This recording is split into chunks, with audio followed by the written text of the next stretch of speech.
Comrades and friends, the ITF fully supports the strike of the Korean Railway Workers Union to stop the Korean government's unilateral pursuit of fragmentation, liberalization and privatization of the Korean Railway, the first step of which is the establishment of a separate Suseo KTX operating company to compete with Korail.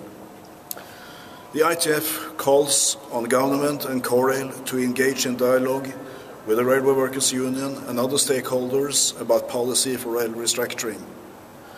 The ITF calls on Korail and government to allow Korail railway workers to fully exercise their right to strike as protected by international labour standards. While the Korean government may seek to denounce the strike as illegal because it concerns government policy, this would not be consistent with international standards. ILO principles hold that workers have the right to strike over issues of social and economic policy directly connected to them.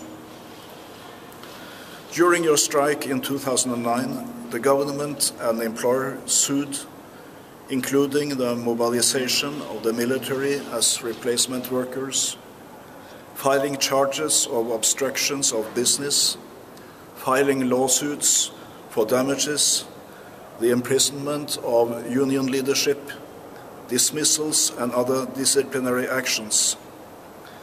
In November 2012, the ILO issued recommendations for corrections of these violations, and over 90 union members have yet to be reinstated.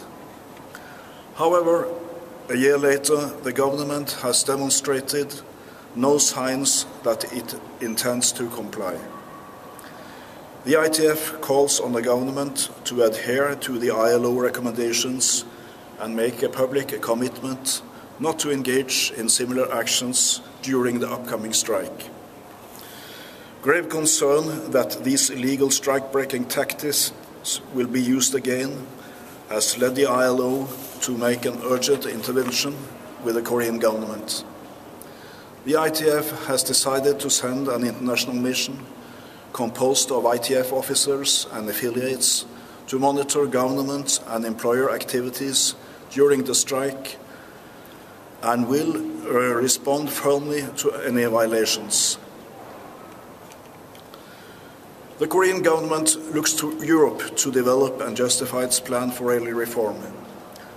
The European Union is now seeking further separation of operations and infrastructure, liberalization and privatization through the fourth railway package.